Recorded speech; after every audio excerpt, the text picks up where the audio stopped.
all, greetings from the apocalypse. So today in the studio, I'm going to show you how to bezel set cabochons that have a curved or rounded bottom.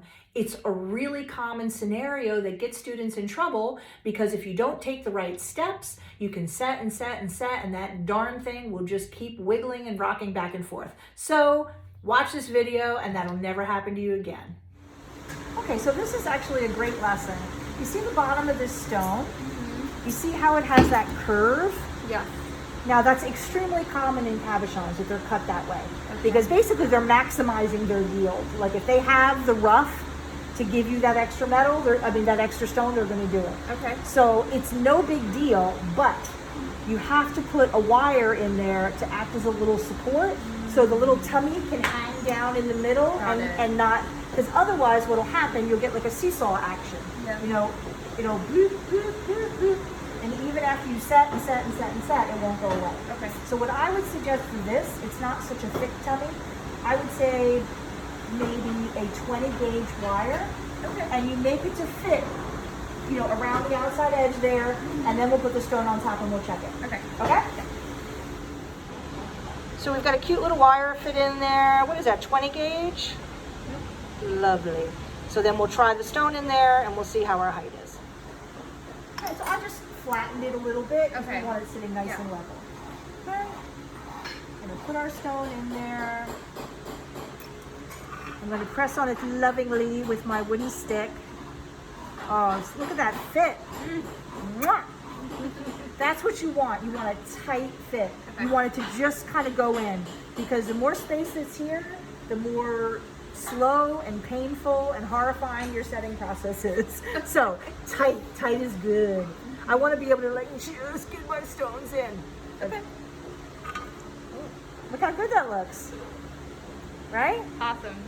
Now here's the thing, if you look from the side, we could raise this up a little bit, the stone up a little bit. So the question is, do you want more of a lots of metal showing type setting, or you want the metal part a little more minimal and more stone? That's a good question. Because I feel like you could pull this out of here and you could put one more of that 26 gauge sheet at the very bottom, you know what I'm saying? Yeah. And then it would probably be perfect. Okay, let's do it. Okay?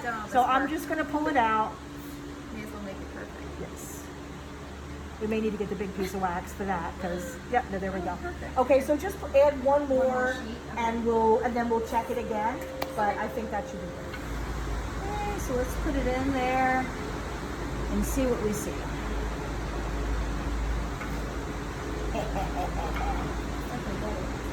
No, that's right. Okay. See from the side? Yeah. It comes up a bit. See that? So you see that? It comes up just enough that it'll hold, and it looks beautiful. So that's exactly what we're looking for with our cabochon. Okay. So when we set, I'm going to just move this out of the way. Eventually we'll have beautiful setting tools for you to buy. Right now we have these ones.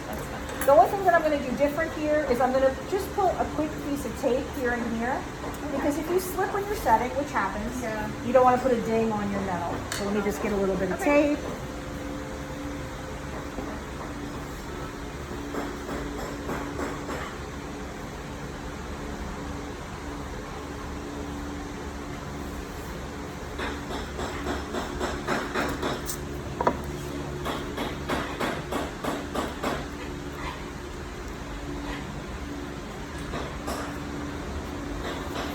Actually, I did one of these videos that was setting, and someone put the comment, I've never seen somebody waste so much tape in my life.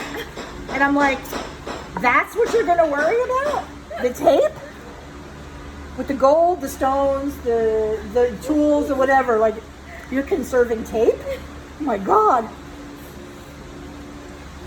It made me laugh. Okay, so, beautiful, right? So when you have an oval, we're going to do the skinny sides first, just to try to, what we want to do is keep it from getting a little slanty shanty. If you press too hard on one side, it can end up being slightly crooked. Not the end of the world, but not ideal. Okay? And when you your hand, so your thumb and your forefinger can be right up against the end like this. Okay? So when you set, your elbow's got to be up in the air. So I'm going to put my left finger like holding the stone, and I'm going to press in.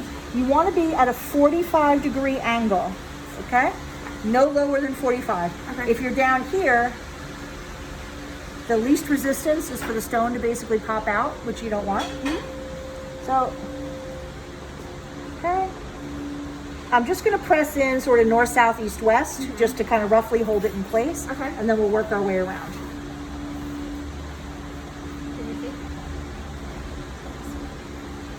Okay, so I've just like push.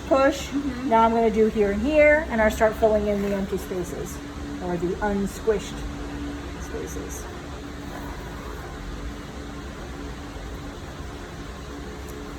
Okay, so like that's the beginning, is just, you know, that little pinching in.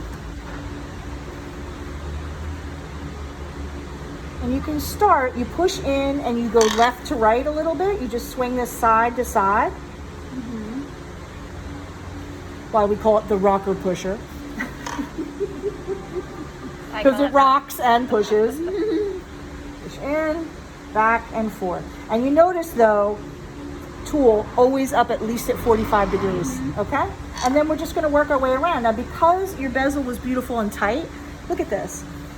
You know, this is gonna take 5 minutes to set this thing. You know what I'm saying? That's really good. That's what you want. That's the ideal. Okay. If you have lots of extra space, doesn't mean you can't do it, but it just takes a lot longer, okay? Yep. So I want you to work on this. Push in, back and forth, and the force is coming through your shoulder. Your hand should really be just kind of guiding things, because if you don't want to be like doing the death grip, you know what I'm saying? Okay. Push in, back and forth, okay? And back and forth a little bit. That's like what I consider stage 2. You know what I mean? Stage 2 is when you're finishing the little tiny spaces and smoothing it out. So you're going to be pressing in and back and forth. Your tool's at a very high angle, like, I don't know, 85 degrees or 80, you know, somewhere up in there, okay? Okay, so just do a circuit or 2 of that, and then we'll polish and you're done.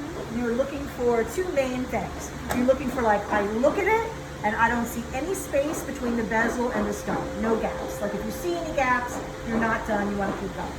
And then we're going to do the finger test, which is very like that. You literally just rub it, and you feel. Because if it's not totally set, you'll feel a little wiggle. You know what I mean? So I just like, okay, I don't feel anything, nice and tight, and I see no gaps. You just polish. That's it. We're ready to polish.